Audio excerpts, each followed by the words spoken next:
Involvement with the criminal justice system is life-changing. It matters. Having a justice system that works is a really important part of a democratic society. I'm Penelope Gibbs, Director of Transform Justice. I'm Rob Allen. I've worked in and around criminal justice all my career. This is the Transform Justice podcast, throwing light on the criminal justice system. Hearing from people who know. It's about whether the system's fair and what can be done to make it better. Today we'll be focusing on drugs, the biggest driver of crime in England and Wales. Rob Allen and I are joined by two academics who've studied different aspects of drugs crime. Professor Alex Stevens has been analysing what police do about low-level drugs-related crimes, and Dr Bisi Akintoye has studied the impact of stop and search on her own London community. Rob, the leader of the opposition, Kemi Badenoch, recently said there should be more stop and search by police. This has been a political football for years, hasn't it? For many years. Some of us are old enough to remember the 70s and 80s when there were something called the sus laws, when the police could stop, search and arrest people simply because they suspected them of committing a crime. Without any real evidence? Yeah. And that led, amongst other things, to a lot of unrest in the 1980s. And again, in the 2011 riots after that, one of the lessons drawn from those was that actually stop and search had got out of hand and needed to be restricted. And now people are saying perhaps that's gone too far and we need to do more of it. So political football, absolutely. Alex, Kemi focused on knife crime, as in police finding knives through stop and search. But are most stop and searches about checking for knives? No. The majority of stop and searches are done on the grounds of suspicion of drug possession, and the vast majority of that is suspicion of possession of cannabis. And that is one of the drivers of the massive disparities in the use of stop and search by ethnicity. So when there's suspicion of drugs possession, there's between about 7 and 9 times the likelihood of a black person being stopped and searched for drugs than a white person. Bisi, the police are supposed to have some evidence normally before they stop and search. In the case of drugs, are we talking about smelling drugs or seeing something in a pocket or what? What we hear when we speak to young people, young black people, a lot of the time when they get stopped and searched, it's because the police officer will tell them they can smell cannabis on them, which is obviously a very questionable grounds to justify stop and search, not least because it's unprovable. It's essentially up to the discretion of the officer. There's no way of verifying it afterwards. And also it's against National College of Policing guidance to base any stop and search on grounds as nebulous as the smell of cannabis. But, in practice, we do still hear stories from young people saying that the, stop and search was justified on that basis. And really kind of speaks to some of the dangers of the reliance of police discretion on deciding who to stop and search and who not to, how that might overlap with things like stereotypes and biases. But also, if you live in London, which I do, the smell of cannabis wafts around a lot, so it doesn't really distinguish that much in some areas. Kemi said the biggest supporters of stop and search were the black mothers of boys who'd been killed, and the more stop and search would save black lives. In your research, did you find strong support for stop and search amongst black women? It's a good question. I think it really highlights the importance of not thinking all black communities think in a monolithic way. Not all black people oppose stop and search. And as you say, some black parents, particularly black mothers, those who are affected by, kind of serious youth violence, knife crime, they do support stop and search as a tool to keep their children safe. So there's a strong critique of the way stop and search is practiced rather than a critique of its existence. The way that stop and search is used as a way of kind of racializing young people, bringing young people into the criminal justice system and all the kind of consequences that flow from that. Research consistently shows that black communities simultaneously want protection from crime, but are also critical of policing practices. And that really speaks to this intergenerational, really ongoing, consistent harm of stop and search in these heavily racialized communities. I've spoken to young people and parents who have had really strong impacts that go beyond the actual stop and search encounter. So I've spoken to young people who kind of highlight not wanting to leave the house because they're so concerned about being stop and search. So it has, really significant impact on the health and the well-being and the emotional integrity of a lot of young people, deepens inequality, and really kind of highlights the social conditions a lot of young Black British people live in these inner city areas of London. Okay. I mean, Alex, there is some evidence, isn't there, that stop and search does reduce offending to some extent. Is that what explains the political support for it? I'm not sure it's the evidence that explains the political support for it. We did find some evidence that targeted and discrete programs of stop and search can reduce crime in some areas. But I don't think that's why Kemi Badenoch is saying she wants more stop and search. That's a political slogan, not an evidence-based strategy. There's no evidence for a general uplift in all stop and search and the idea that that would reduce crime. That is a way of sending a signal that you want to be tough on crime. And that's the political message that is being sent when politicians say they want more stop and search. They're not specifying that they want to have the most effective forms of stop and search, which are targeted, intelligence-led forms of stop and search. What they're asking for is a blanket uplift, which would inevitably bring in more and more young people, specifically Black young people, into adverse contact with the police. But I suppose Kemi's saying it's worth it because it would save Black lives. Well, you've got to think about what the resources you've got are and what the most effective way of using them is. A blanket uplift in stop and search is enormously expensive, not just in terms of the negative effects for some communities, but also just in the cost of police time. And we know there are much better ways of reducing crime than a blanket uplift in stop and search. So if we're paying attention to stop and search and that ongoing debate about its effectiveness and its disproportionality, we're ignoring discussions of what could be much more effective and indeed cheaper. And it really kind of speaks to the lack of imagination. We continually are seeing the same solutions touted. And I do think there can be a space for stop and search, but it's the lack of imagination about kind of alternative ways of responding to these really kind of harmful policing practices, given the impact that we know that it has, particularly on Black communities. And as Alex says, I think the emphasis on it kind of really does speak to that politicization, the weaponization of this type of rhetoric and these discourses about Black communities being inherently dangerous, pathological, risky, and kind of deserving of control, and using these really sad stories about, young people falling victim to knife crime as a way of kind of justifying that increasing police intervention, stronger and stronger policing responses as the only way of dealing with some of these issues, rather than thinking about the broader social structural conditions that lead to these things in the first place. I mean, we know that Black and brown people are stopped and searched more than white people, much more. But do we know whether that's because they are more likely to take and deal drugs? When we're thinking about drug crime, it's kind of important to draw the distinction between kind of simple possession, which is what the majority of drug-related stops and searches are, and, other forms of supply of drugs. So when we look at the actual data, we see that all ethnicities use drugs at similar rates. And when we break it down by actual drug type, there are examples of white people using drugs at higher rates than Black people. But the policing practice Cocaine, maybe? Cocaine, for example, and thinking about cocaine being used in the city. So the policing practice doesn't speak to greater amounts of drug use among Black communities, but it does reflect the overuse of policing as a way of kind of targeting and harassing Black communities. I mean, Alex, what's the way in which stop and search leads to arrests for drugs crime? I mean, what sort of numbers of people stopped and searched end up being arrested? I don't know. When the police find someone in possession of drugs, there's several options they can take. And one of them is to arrest and take that person down to the custody suite, where they might end up being charged, prosecuted. And then the most common punishment would be a fine, but some people do end up in prison, even for possession of cannabis when it's repeated.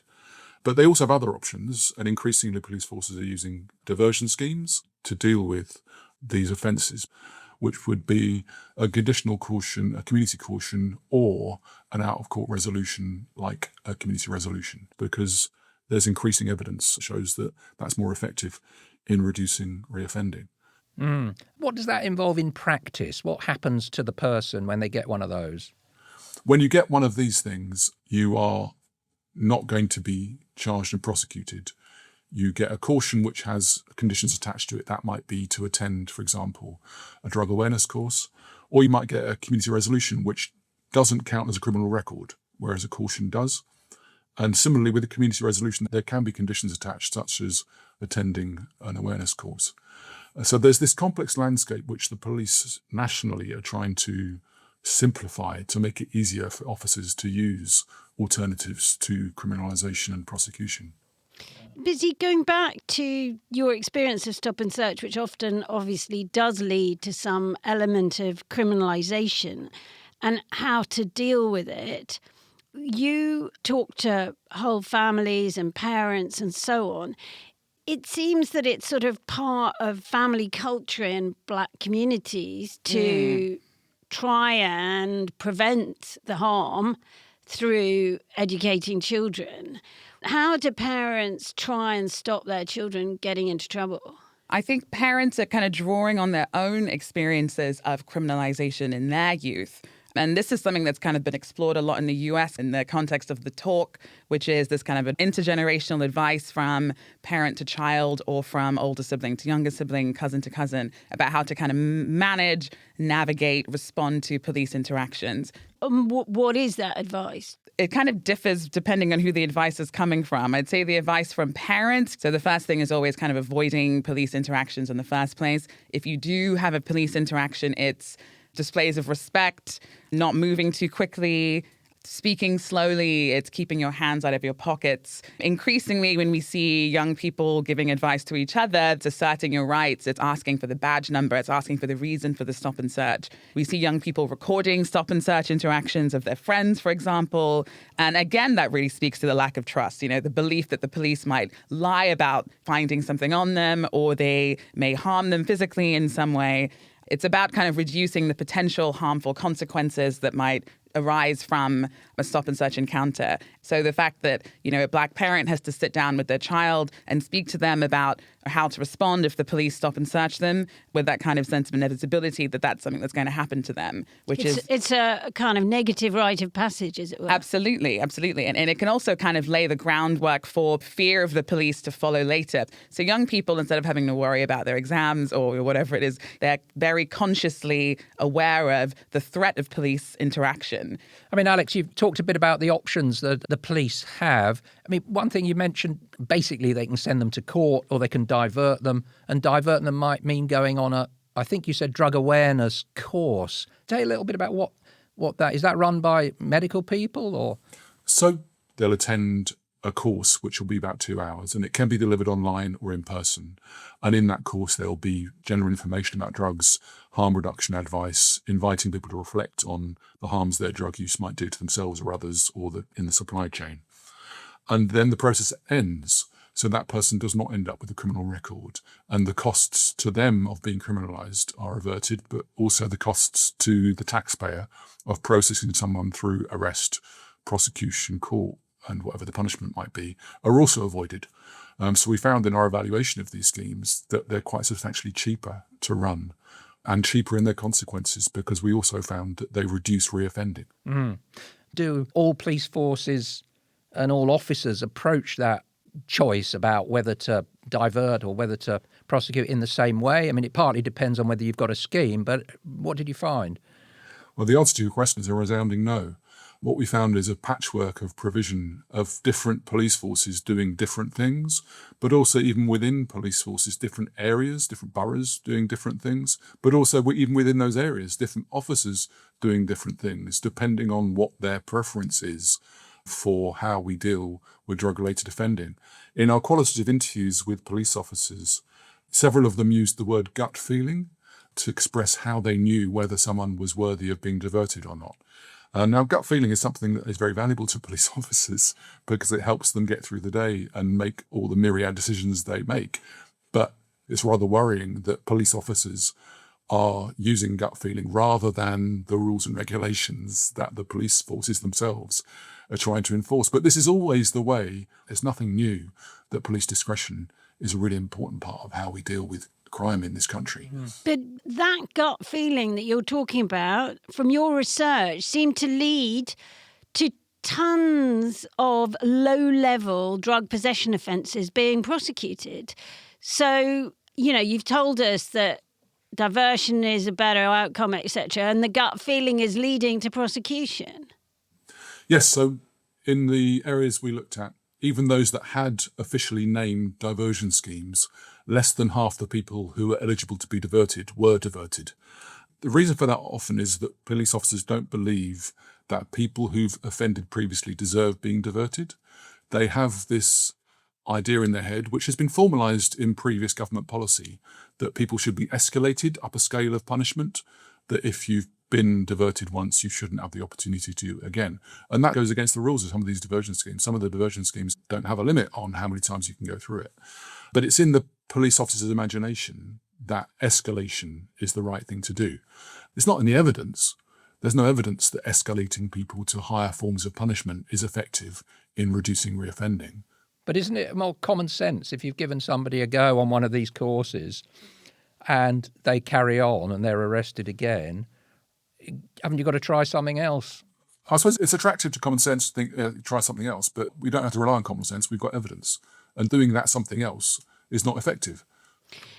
Bisi, we've heard mainly positive things about diverting people from prosecution, but there is evidence that not only are black people more likely to be stopped and searched, but they're also less likely to be offered this opportunity to be diverted. So how and why does this happen?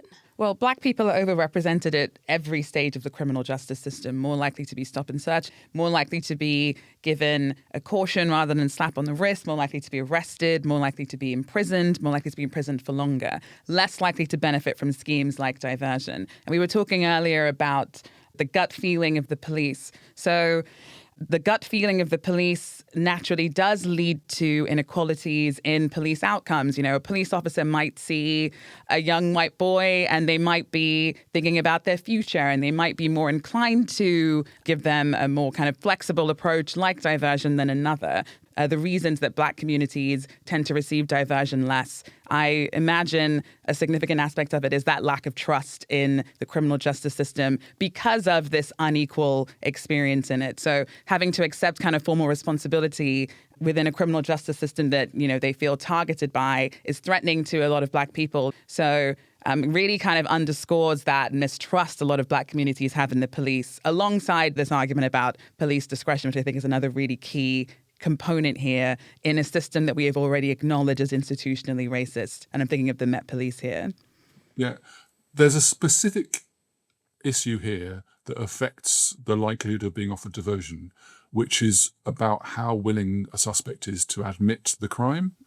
This has been found to be a problem that leads to unequal outcomes for black and white suspects in the past, where people who don't trust the police, and that is higher amongst black than white people, are less willing to say they did it, and therefore, in some cases, would be less able to benefit from diversion.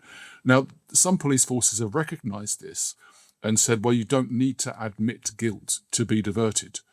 But even those police forces that do that formally, there's quite a few officers that we interviewed who were saying, well, if they're not even going to admit it, then why would we divert them? So again, we get to this really complex balance between the rules and regulations of diversion and police officer discretion about how they actually implement it, leading to what we observed, which is that black people are less likely to get diverted than white people are. But if it's somebody who's been found in possession of drugs, how is it possible not to admit it? I mean, there's plenty of ways you can deny responsibility for drugs that are found in your car, in your clothes, in your house. People will often deny that those drugs are theirs, even if they're found in their pockets. So that's nothing surprising to a police officer.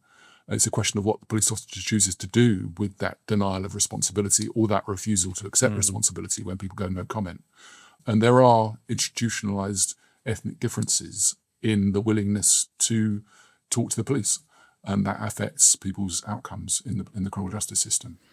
Yeah, one of the really significant and underexplored impacts of communities that are heavily policed is that lack of desire to cooperate and report to the police. So in contexts like this, that lack of trust in the police that no snitching culture really prevents what might actually be kind of beneficial outcomes for some of these young people that are being drawn into the criminal justice system because they don't believe the police will treat them fairly. So that strong backlash against what they interpret to be, racialization and criminalization from the police has really long-term impacts that are often not highlighted and emerge in dynamics like this that we're discussing in the context of diversion.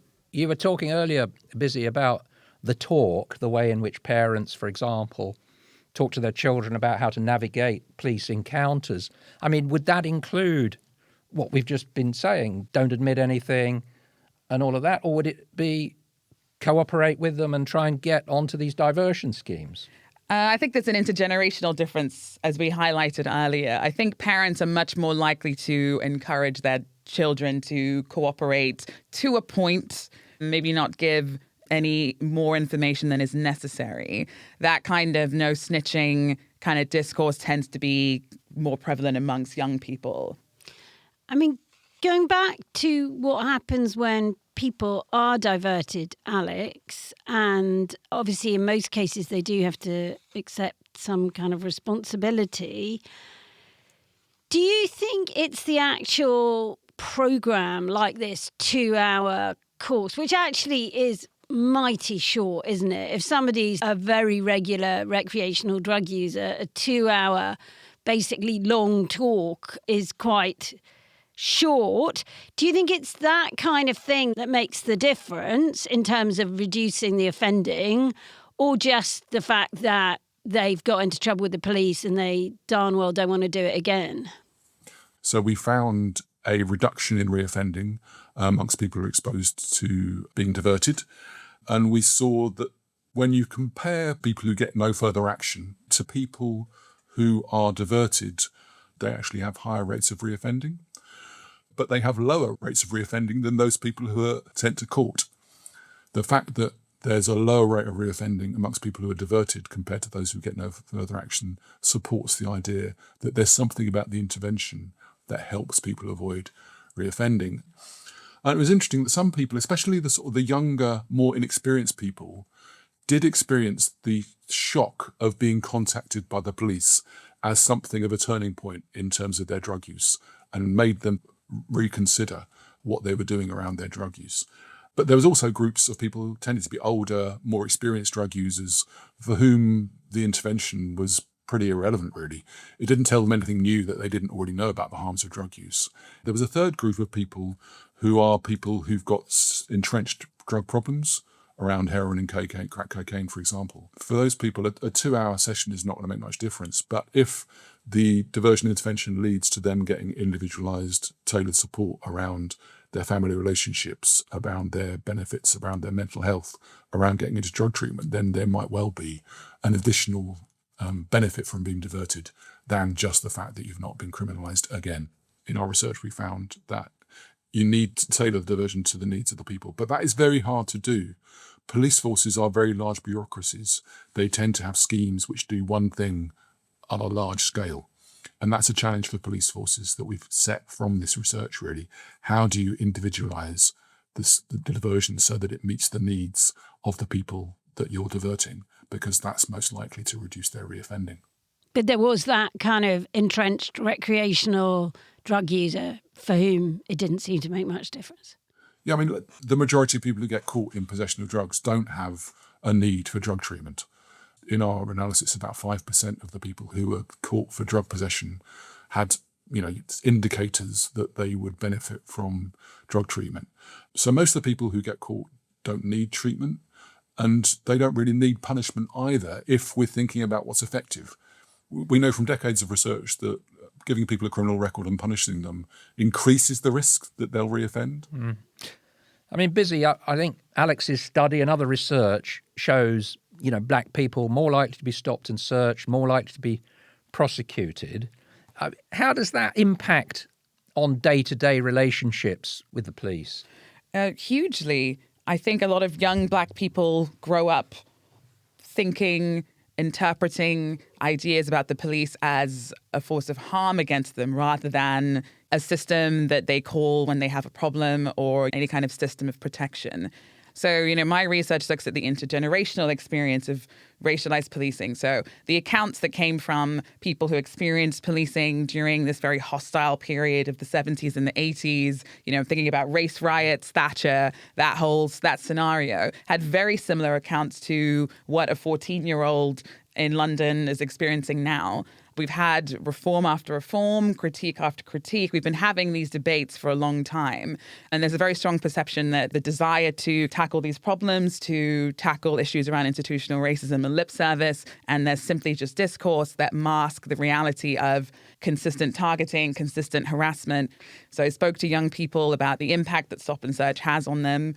The specific encounter itself is frequently embarrassing, frightening, potentially violent, and has a really significant impact on young people's sense of self, their sense of identity. And all of that is underscored by the interpretation that it's happening because they're Black, which is an extreme violation of any young person, any person's kind of sense of integrity. And they carry that with them. And that has really long-term consequences on the trust and confidence these communities have in the police, as we've said already. So the harm of a stop and search extends far beyond the individual interaction, which I think is why, when we talk about how do we improve this dynamic between the police and Black communities, will be about kind of improving the quality of a stop and search encounter.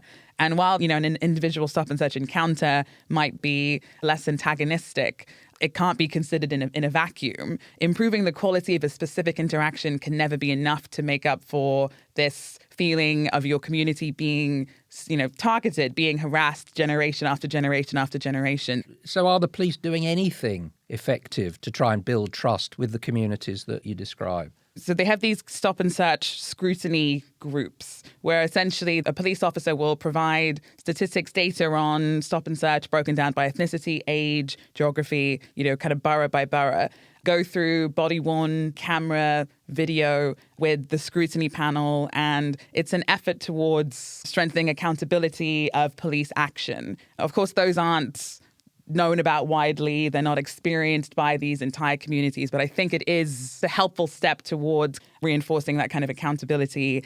I think also the Stop and Search Charter, there's a new Stop and Search Charter in London, rolled out in February of this year. And it was co-produced in conjunction with, I think, 8,500 Londoners who were most likely to be impacted by police encounters. And that kind of focused on improving some of the eroded lack of trust and confidence in the police. But I think the key problem with this new charter is it doesn't advocate for reductions in stop and search. Again, it's this over-reliance on stop and search as the kind of the only and best approach to deal with some of these issues that, young people in London are experiencing. And really significantly, it doesn't touch or speak to racial disproportionality whatsoever. So if we're thinking about how to improve the dynamic between Black communities in Britain, how can you possibly avoid this really key, significant issue of race? It's very central to the lived experience of a lot of Black British people. So I'd say there's a couple of glimmers of hope, but overall, the situation still looks quite bleak, unfortunately. I mean, Alex, is the big answer to this whole question really simply to decriminalise low-level drug possession? What do you think? I have previously advocated for the decriminalisation of drug possession. The problem with diversion compared to decriminalisation is that it retains the discretion of the police. The police still have the power to stop and search and to arrest and to punish people for possession of drugs. And we've seen from decades of experience that that does lead to unequal outcomes for primarily Black communities. One way of dealing with that is to reduce the discretion of the police to intervene in people's lives by removing the offence of simple drug possession from the Misuse of Drugs Act. And that would be decriminalisation of drug possession.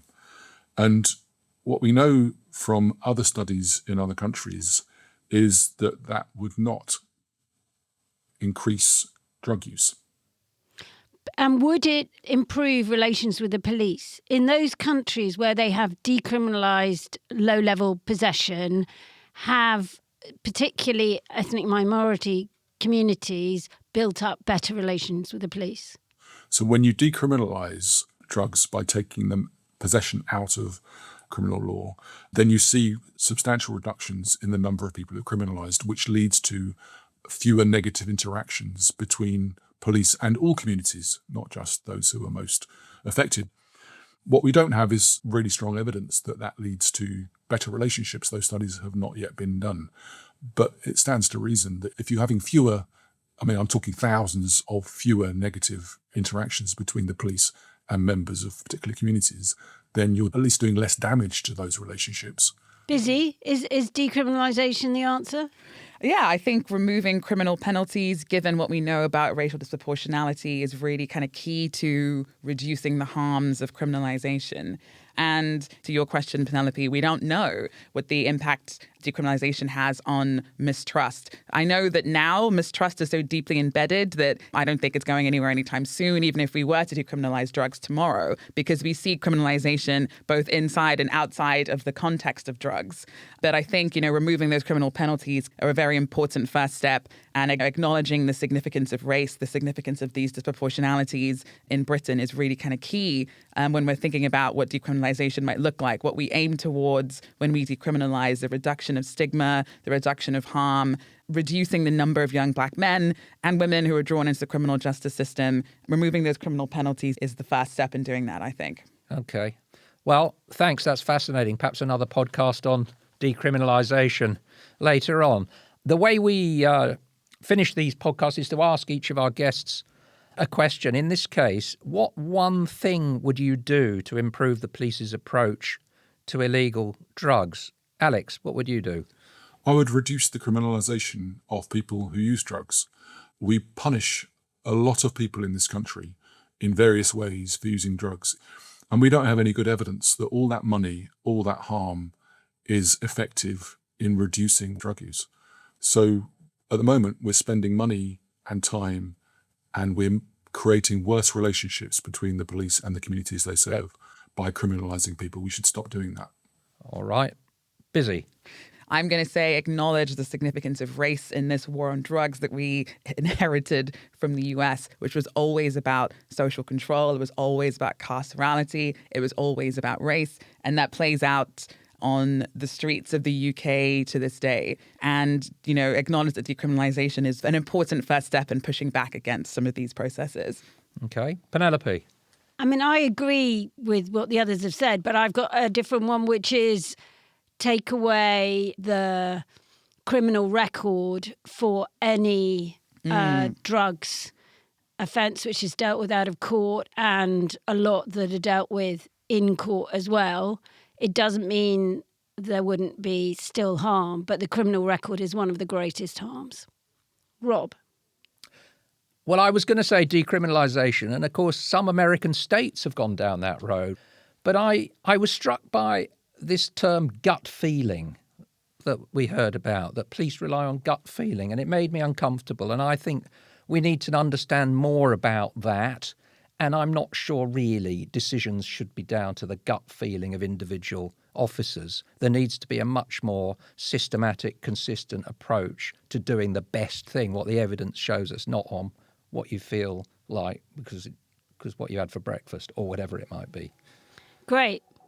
Thanks, Rob, Alex and Bisi. And as usual, refer to our programme notes for details of the work done by our guests. Until next time, goodbye. Goodbye. Thank you. Thank you both.